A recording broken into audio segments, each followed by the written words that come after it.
Shmuel was not aware that he was going to have to present in English. So he's going to do, I'm sure, a virtuosic effort of transforming his talk and his text into English as he goes. And Shmuel is the head of the department of Jewish philosophy at the Herzog College. On a personal note, I can say it's almost, I think precisely 30 years ago when I first heard the name Levinas from Shmuel and our friend Ami Buganim.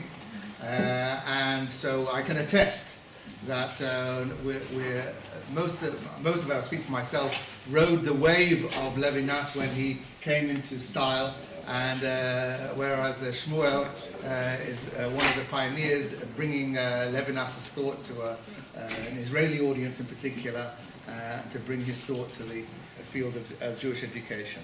So, Shmuel, thank you very much. As Michael said, I wasn't prepared to speak in English, so I apologize for having to translate as I go. The challenges laying ahead anyone who teaches Talmud are multiple. Today, the feeling amongst the teachers of Talmud in Israel particularly, and in the religious part of Israel even more particularly, and that's because in this segment of the Israeli population, the feeling that teaching Talmud is like teaching the core of Jewish texts. Yet the challenges laying ahead are enormous. Already in the early 70s, Professor Mordechai Bar-On of blessed memory pointed to the fact that Talmud is, on the one hand, the subject which seems to be most important, but on the other hand, the one which the students dislike the most. And as the years went by, teachers of Talmud tried many various approaches to make it more, as we say today, user-friendly and more acceptable and likable by their students. Many have suggested alternative ways to teach Talmud. Some have suggested a more legal approach. Others have suggested a more historical, philological approach, and so on and so forth. My feeling today is that to train a teacher of Talmud, one has to be acquainted with various approaches, and he needs basically to adapt the various approaches to the various tendencies that various students might have each for themselves. I can compare it to a physician that has to have various or alternative medications to suggest to alternative patients. Obviously, the challenge is to address the proper medication to the right patient. The same holds true here. Amongst these approaches, I have been trying to suggest that the one suggested by Emmanuel Levinas in his Talmudic readings might be particularly interesting for some students. Again, I don't believe it can address all the students. I don't believe that any approach can really address the learning style or the approach of all the students. But I can say that many students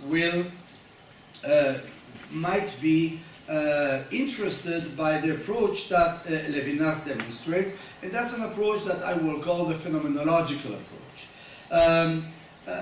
At the outset, I have to point out to the fact that Levinas, and he said that himself, in the sea of Talmud, the Yam HaTalmud, he'd rather sail along the shores. In other words, he prefers to dwell on Agadic text and not on halachic text. My suggestion today will be that the method he has suggested and demonstrated in various Talmudic texts related to Agadic parts of the Talmud can and I will say should be tried also on more parts which are perceived to be tougher, more challenging, and these are the halachic texts. In order to do so, I will, in the very short time that I have, try to summarize two sugyot. One is a sugya worked by Levinas on the end of Masechet Nazir, and the other one is an attempt done, I believe, along the same method by a young Israeli scholar, Leah Rosenthal, on the text of Masechet Yuma. And if I can demonstrate the first and the second, I believe that the method I would like to suggest today will become clearer. In a text suggested by Levinas at a conference or a colloquium on the youth of Israel, and that was in 1970. It followed the 1968 rebellion of what's called the rebellion of the students, or la révolution des étudiants. Levinas suggested to deal with the question of youth, not along the text which would be more natural to deal with, such as the Talmud piece on Mitzvot HaBen Al-Av in Masechet Kiddushin, or other similar texts, but he used a text at the end of Masechet Nazir, which is a very short text. I will read the text. I believe that I was told by Jonathan that the texts are understood, so I will only read in Hebrew and not translate. The Mishnah, at the very last Mishnah of Masechet Nazir, says the following: Nazir haya Shmuel כדברי רבי נהוראי, שנאמר ומורה לא יעלה על ראשו. נאמר בשמשון ומורה, ונאמר בשמואל ומורה. מה מורה האמורה בשמשון נזיר? אף מורה האמורה בשמואל נזיר. The first part is Rabbi Nehorai suggests that Shmuel HaNavi was a Nazirite, and halachic nafkamina, as we say, is that if anyone says that he wants to be like Shmuel, it is considered as taking upon oneself the Gidrei Nezirut of at least the minimal period of time of 30 days. And he learned that by Gzera Shava, Mora, learned by Shimshon to Shmuel. Amar Rabbi Yossi, והלא אין מורה אלא של בשר ודם. אמר לו רבי נהוראי, והלא כבר נאמר, ויאמר שמואל, איך אלך ושמע שאול והרגוני. Rabbi Yossi objects to Rabbi Nehorai and says that Mora means doesn't mean scissors, it means fear. And when Hannah said Umora lo yale al rosho, she meant to say that he will not fear from anyone. Obviously, the Hey and the Aleph don't exactly correspond, but the Gemara seems to ignore that at all. So much so that Rabbi Nehorai answers to Rabbi Nehorai answers to Rabbi Yossi. והלא כבר נאמר, ויאמר שמואל, איך אלך ושמע שאול והרגוני, when הקדוש ברוך הוא says to Shmuel to go and anoint David HaMelech, he says, how can I go if Shaul the king hears that I'm going there, he will kill me, which means that he indeed feared. שכבר היה עליו מורא של בשר ודם, and the Mishnah ends with that, which means that Shmuel was a Nazir, and if anyone says that he wants to be like Shmuel, it means that he takes upon himself to be a Nazirite. That's the Mishnah, that's all. The Gemara will not be much longer, don't worry. So the Gemara says the following. Amar le Rav lechia brei. Rav says to his son Chia. Rav was the nephew of Rabbi Chia, and he called his own son Chia. So Rav says, Rav is obviously the student of Rabbi Yehuda Nasi, first generation of Amoraim, and he says to Chia, his son, Chatof ubrich, when you are in a meal, when you're invited to a meal, at the end of the meal you have to say Birkat HaMazon. Obviously Birkat HaMazon has to be done a la kos.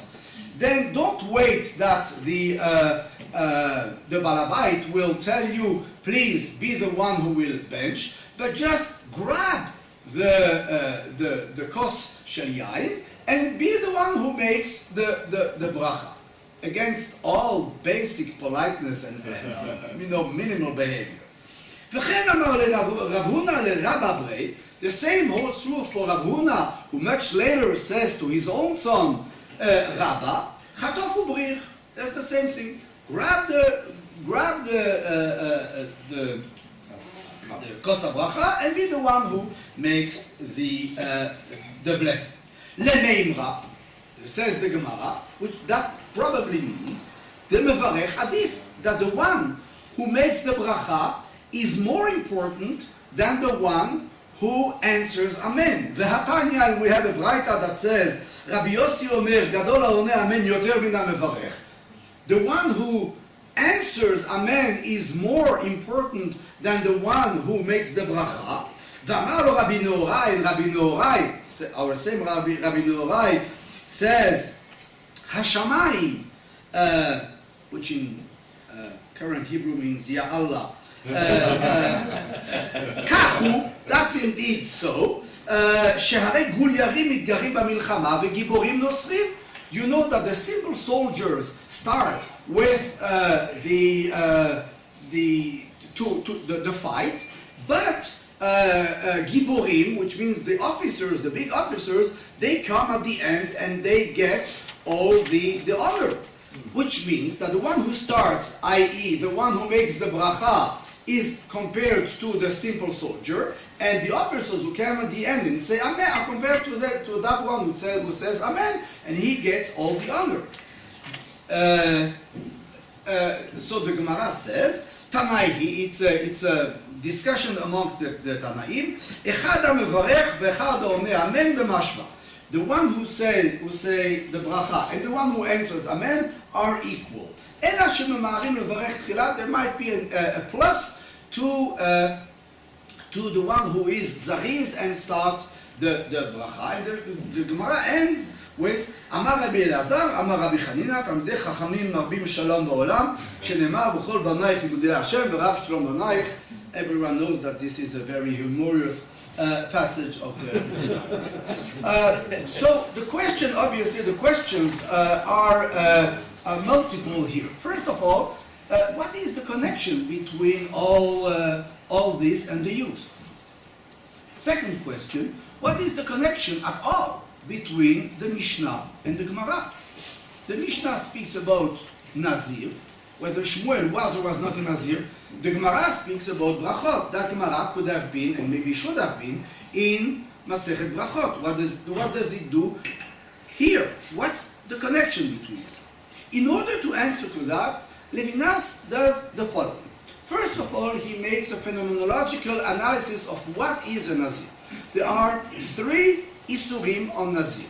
Isur Tisporet V'Tigrachat, Isur Shtiyat Yain V'Mutzrei HaGefen, and Isur Itamut Lemet. And he analyzes all those three as indicating that the Nazir doesn't want to be closed upon himself. He is not interested in himself. He is interested more in the other. And that's indeed for Levinas what means to be a Nazir. Then he goes to the second part, which is analyzing another Gemara, the beginning of Masechet Nazir, Daf Daled Amud Bet, where the Gemara says that Shimon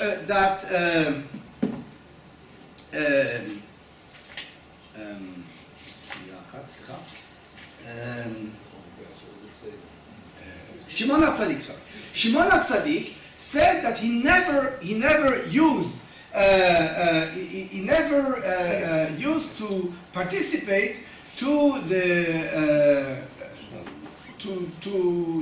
korban of Nazir that became impure. As we all know, Nazir that becomes impure has to basically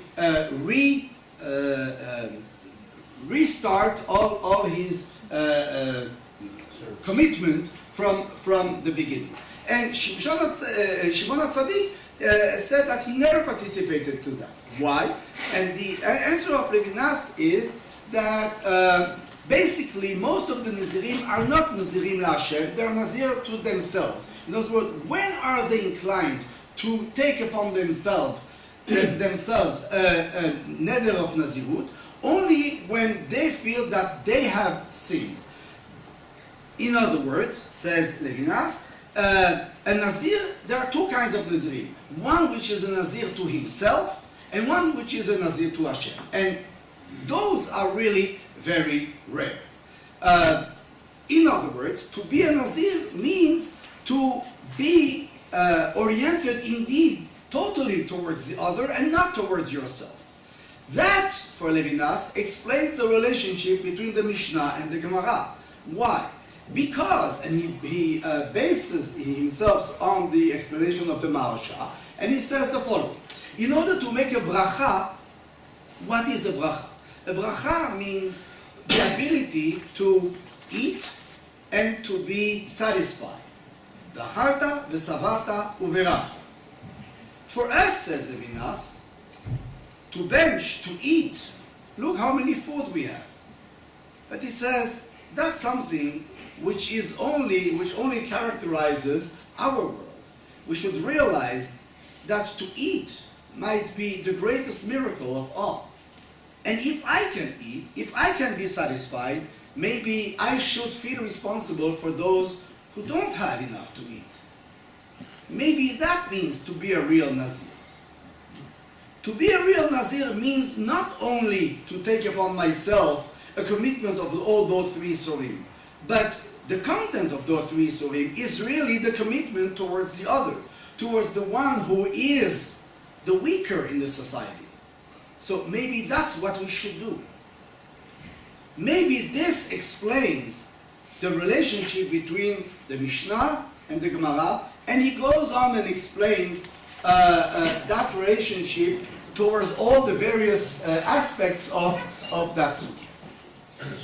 If we are to apply, and I believe, and I would like to suggest that we can indeed apply the same method for also halachic texts, it would entail the following elements. First of all, to try to choose those sugyot that we're going to teach according to a certain logic.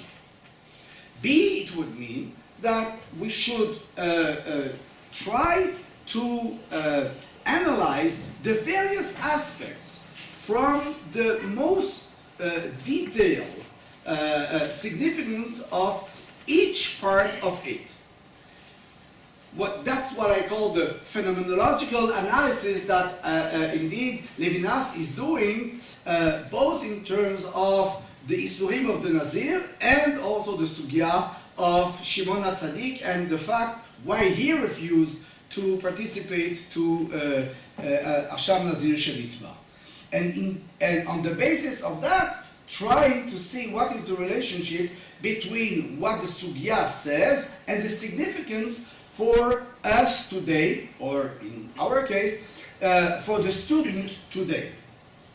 Such an example we can see in a sugya that, as I said in my introduction, Lea Rosenthal suggests regarding the question of what means Inui B'Yom Kippur.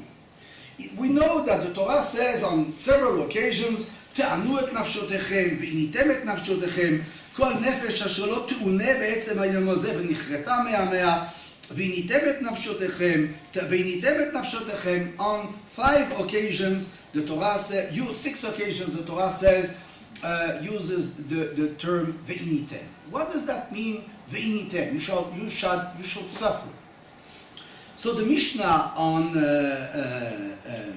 Perek Chet of Yuma says the following: Yom הכיפורים אסור באכילה, בשתייה, ברחיצה, בסיכה, בנעילת הסנדל ובתשמיש המיטה. And then it says on משנה ד' התינוקות אין מענין אותם ביום הכיפורים, אבל מחנכים אותם לפני שנה ולפני שנתיים בשביל שיהיו רגילים במצוות. אין מענין אותם. We don't let the little children suffer. What does that mean?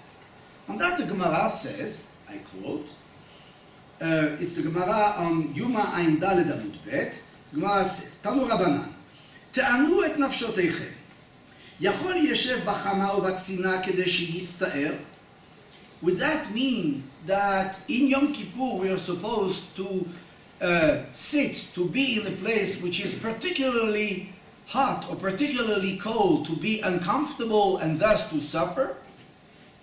Talmud lomar, v'chol melacha lo ta'asu.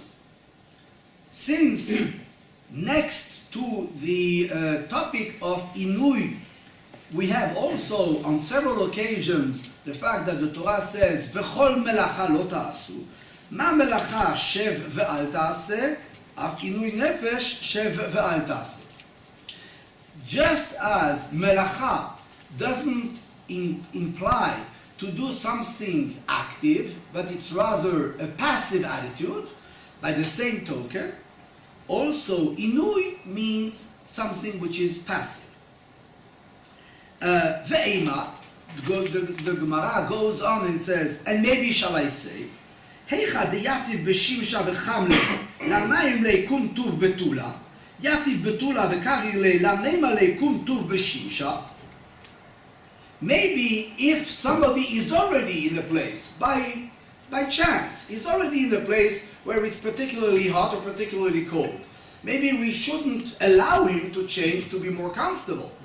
Again, answers the Gemara, no, dumya de melacha, ma melacha lo chilakta ba, afinui lo tachlok bo. Just as for a melacha, you don't make a distinction between the original situation of the individual, but whatever is, there is no, what is permitted and what is forbidden. The same holds true. We have 5 isurim, not more. Leah Rosenthal goes on, and the Gemara goes obviously on, and what she does, she basically analyzes again. She says, what does that mean? What is the meaning of all those 5 isurim that we have? Achila, rechitza, shtiya, sika, nilat asanda. And what she says is the following. She says, why are we eating? Why are we drinking?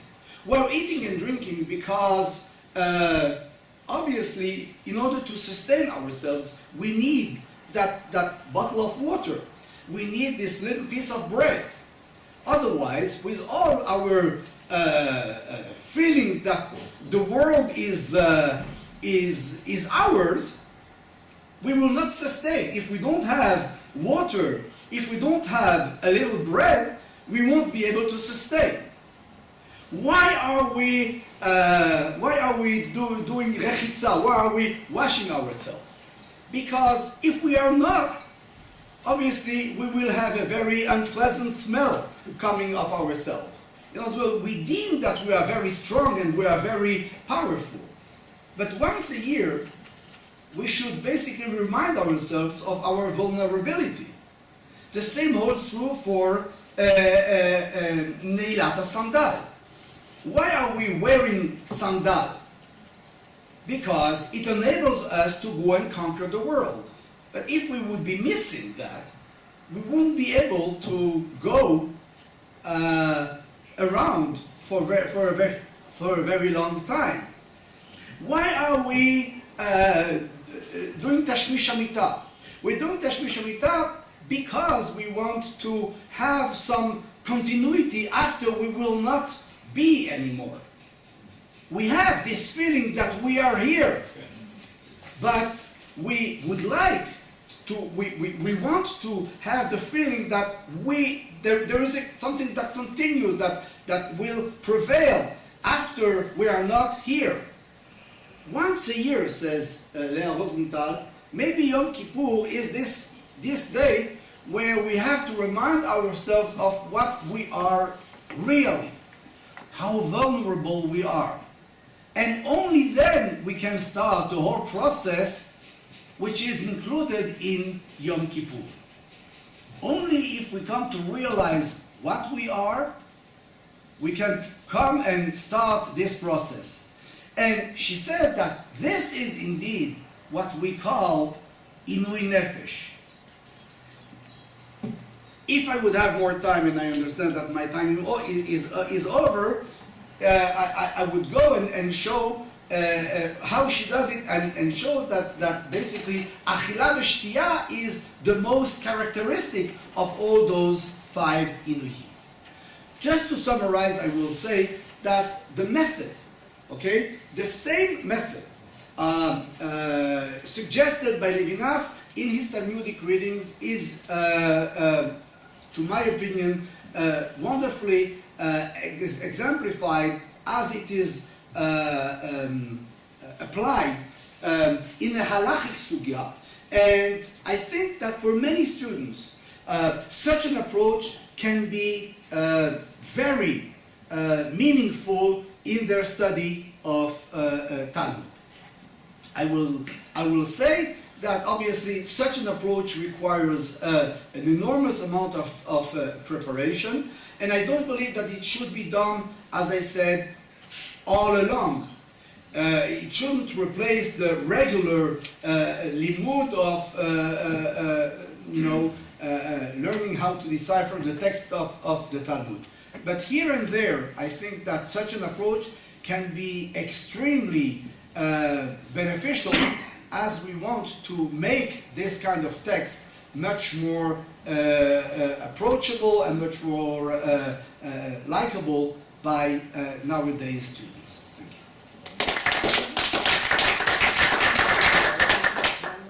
Okay. Well, as Shmuel adapted his talk while in process into English, questions should be in French. Okay. But we'll be lenient about that too. It could be in Yiddish also. We've got a questioning now. We don't. Yeah, because Shmuel has to go. Okay. First, thank you very much. That was fascinating and great deal of fun. And it speaks to me very closely in terms of my own work and what I'm trying to do, so I learned a lot from it. I'm wondering if you can speak to, when you're using this education, this approach, it's one thing for the teacher to have done the work either originally or looking at what Levinas or someone like Rosenthal does and then presenting that. And the students then see, oh, this means something else. If you're trying to prepare the students so that they can do this kind of work themselves, can you speak about what kinds of skills and what kinds of processes go into preparing students to do this kind of creative work? Want to collect a few questions or one at a time? Maybe we'll collect a few. Yeah.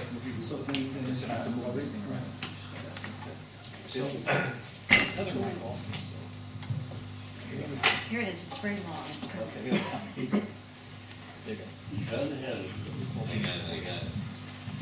So I asked the following question with no disrespect, but I hear the reading, both the first and the second, and the word that resonates in my head is dochak, right? just to take the first example from Nazir, I can think of more critical responses that might better account. I'm not a Talmudist, but for better account for the question that Levinas asked of the connection of the Gemara to the Mishnah, and when you said at the end it makes it likable. I'm connected, right? I get the point is that in a sense of making a Dvar Torah b'merchaot about the Gemara, it creates value, consciousness, and all of that, but it doesn't seem right. That's how it resonates. But I say it with respect. I'm not a Talmudist. It doesn't mean that I insist upon that point of view. Jonathan, then we'll hope to have another round. Thank you very much. That was outstanding. I'm trying to think in my head.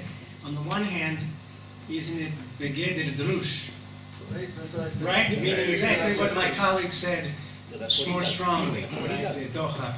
And the power of drush, and is it in opposition to historical analysis, which is what many of us are trained in, and the value of that? Could historical analysis be better integrated with that drush, so that it's more authentic historically? But because as much as I teach in a liberal seminary where we engage in critical methodologies, when the students get restless, I always redeem the text. You need shus. Because they're going to be rabbis. And they have to find a way to make this redemptive, and not every Ta'ut Sofer is going to inspire someone to come to shul on Shabbat, even if it inspires me to open the book again. So I just was so excited about your talk, but maybe you reflect on the historical analysis, and Levinas, his ability to redeem the text is very important for moral education. And I do think that you can find any sugya, you'll find something that if you have the skill, that you could find a way to make it more meaningful. And if you could just give us the citation at some point of Rosenthal's article, that would be helpful. Yeah. Since Jonathan is a nicer person than I am, he said it nicely. Jonathan, for those three, and then we'll hope to have another. As the chair decides. You realize that I expected these kinds of questions. There is no way you can speak about Levinas's Talmudic reading in front of Talmudists and not hear that. I'm already very used to that. I will just point to the fact that, with all due respect, obviously, this sugya is known by everybody, and I'm just surprised to the fact that in the research, the Talmudic research, which is already in operation for more than a century, maybe 2 centuries, this sugya has not been dealt with. What, Nazir? No, this particular sugya, the last sugya of Nazir, and you will agree with me that the lack of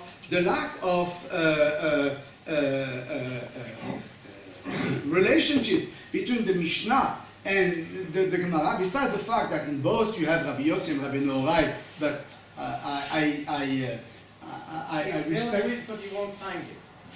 Daniel Boyarin, in his doctorate, which no one has, deals with it. What he says, I don't remember because I don't have it either. I saw it only once in California. If you can approach him, Karyana v'igarta ihu leheve pavanka. If you're able to convince Daniel Boyarin to publish it, be my guest. But nobody, maybe, as you say, maybe one, in a doctoral dissertation that nobody has. But this again is very symptomatic to the fact that, no. Furthermore, amongst our rabbis, the Rishonim and the Achronim, nobody.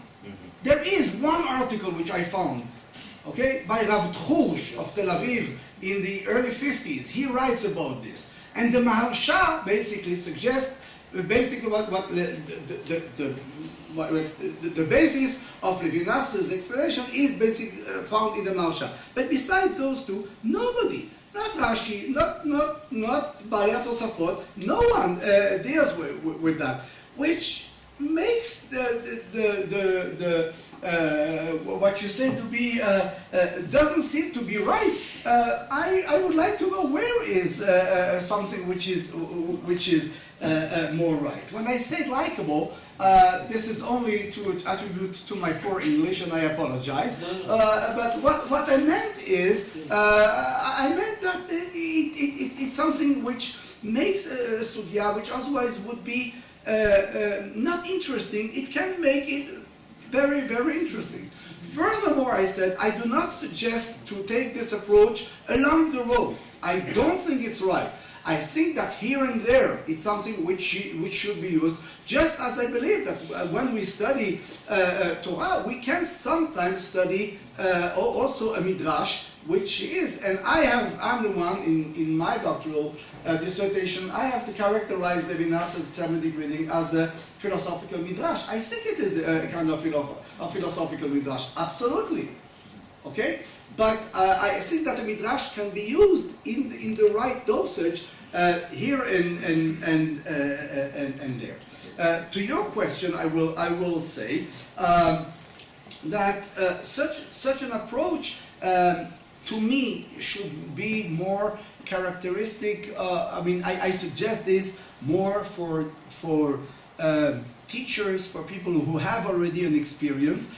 I believe that if you are presenting enough sugyot along this way, those students that will, on the one hand, take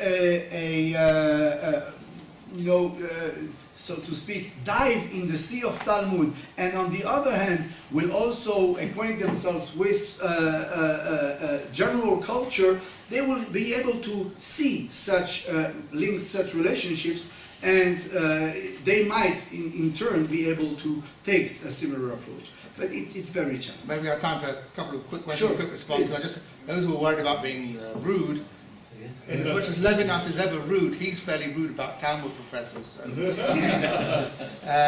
So Jonathan and question here. Well, I'm glad this has happened because it's a moment of truth in a conference between scholars and educators. It's a moment of truth in a conference between scholars and educators, what has just happened. And since this is our second conference, and we're going to be having more of them, it's probably going to come up again. So the question, I once had a Russian friend, and he used to say, a text is only a text when it comes into a culture. So the question then is, what's the text? And when does it function as a text? And I'm also going to mention Rosenzweig's distinction. I'm just going to talk about his methodology in a little while. Are we talking about the written text or the read text? As it, right. Katuv, so Levinas and Rosenzweig and these people assume that they're looking at the text as it's been read, not as it's been composed. Now, it's true that in education we're always in a tension between authenticity and relevance. Reader response. Right? Whatever, right? And you have to decide on your hermeneutic. You have to, and their hermeneutic is one of philosophical midrash, which is something that has to be articulated. And there's legitimacy to the hermeneutic, to a conservative hermeneutics which looks to context and composition. And there's a legitimacy to a hermeneutics of philosophical midrash or dialogical or other kinds of hermeneutics. Within the framework of education, sometimes it becomes very fruitful to use a hermeneutic of philosophical midrash. And that's a very long discussion, not for you. You don't need to answer that. Mitchell, my comment is a follow-up to his in a way. Because I think it's obvious. I think there's a crucial way that when Levinas deals with this Gemara that is very right. Because I think it's obvious for anyone who knows Levinas that Levinas is reading this in terms of his own crucial philosophical purpose. I mean, like the alterity, the submission to the radical other is a foundation of what Levinas is about. And he even dismisses dialogue because there's too much otherness there for what he calls inter-paradigmatic discourse. So the bracha, after somebody says something else, is more like that than dialogue and clearly alterity and working for the other is all about Levinas. So my suggestion is maybe, and I think that this is very true, the way to learn Gemara, or learn anything, and have it meaningful as well as nice, is to make it relevant to me. I mean, and Levinas does this right down the line, and he does this. I think that's a crucial point. Very quick. The thing is, we're going over time, so obviously there is more than what you said, which is a sign of a successful presentation, I think. So you want to quickly respond to those comments? Well, to Johnny, I think that you opened a very wide topic. As to your comment, I will just say that obviously it's true that Levinas reads according to his what Gadamer calls Vorverständnis. Isn't it something that we all came to realize? Everyone reads according to his Vorverständnis, even scholars. Okay. And